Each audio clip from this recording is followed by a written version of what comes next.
When you eat food that contains carbohydrate, it's broken down in the stomach and digestive system into glucose, which is a type of sugar. We need glucose from food because that's what gives us energy.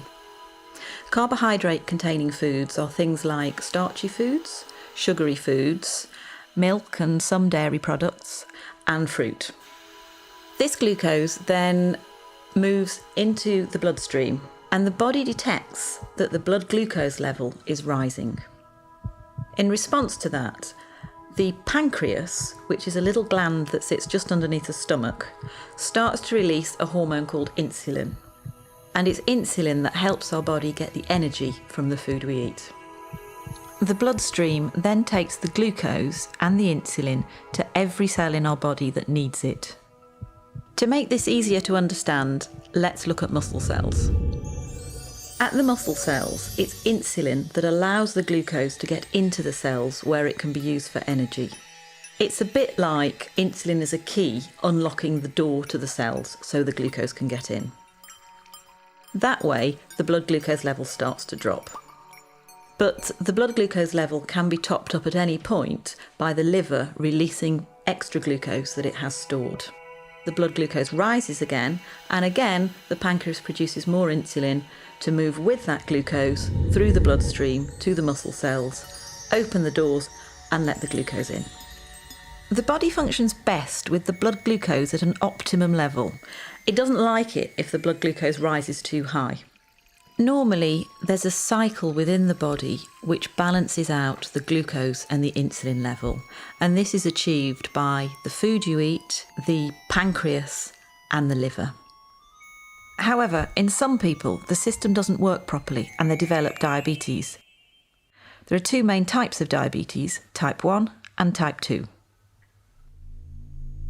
In type 1 diabetes, the body isn't making any insulin at all. This is because of an autoimmune response whereby the body has destroyed the insulin-producing cells in the pancreas. We don't entirely know why that happens in some people and not in others. Type 1 diabetes accounts for about 10% of all cases. It's most often found in the under 40s, and it's by far the most common type of diabetes found in childhood. In type 1 diabetes, the carbohydrate-containing food is broken down into glucose as normal. That glucose then moves into the bloodstream. Normally, the body would produce insulin to let that glucose into the cells, but in type 1 diabetes, there is no insulin being produced, so the glucose can't get into the body cells at all. So the level of glucose in the blood rises and rises. The body tries to lower the level of glucose, it tries to get rid of the glucose through the kidneys. That's why people who have undiagnosed type 1 diabetes tend to go to the toilet a lot to pass urine. As the kidneys filter the glucose out of the blood, they also take a lot of water with it. So the person with diabetes will get very thirsty. The urine contains a lot of glucose, and that creates an environment where it's quite easy for bacteria to thrive. So it's also quite common to get thrush or genital itching. In the same way, the blood contains a high level of glucose as well.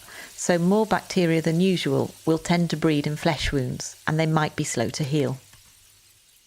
Glucose can also build up in the lens at the front of the eye, causing the liquid in the lens to become cloudy.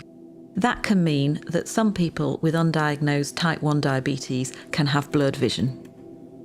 Because the glucose can't get into the cells to be used for energy, somebody who's got undiagnosed type 1 diabetes is going to start feeling very tired, lethargic and unable to sort of go about their normal daily routine. But the body still needs an energy source in order to work properly. So what it does is it starts to break down its fat stores, and that can lead to weight loss.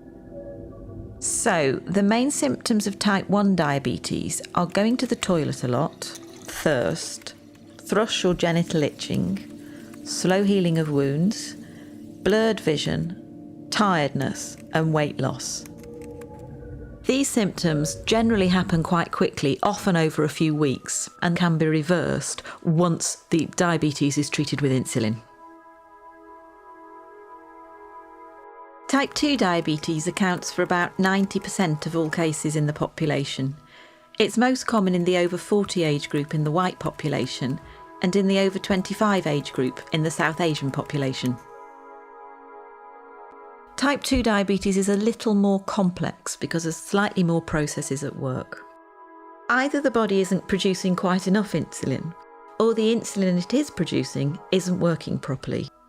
That can be due to being overweight because a build-up of fat can stop insulin doing its job properly, but it can also happen in people of a healthy weight. So in type 2 diabetes, the carbohydrate-containing food is broken down into glucose in the stomach and digestive system as normal. That glucose then moves into the bloodstream. The pancreas starts to produce insulin, which moves with the glucose through the bloodstream to all the body cells which need glucose for energy. However, the glucose can't always get into the cells because the locks to the cell doors have become furred up with fat deposits. That means that the insulin can't open the cell doors properly. So the level of glucose in the blood continues to rise. In response to this, the pancreas produces even more insulin. So the blood glucose levels continue to rise and the insulin levels continue to rise. This situation is further complicated by the cells, which are desperate for energy, sending out emergency signals to the liver to release stored glucose. The blood glucose level goes up and up, and the pancreas produces more and more insulin until it can't cope anymore, and eventually it can wear out.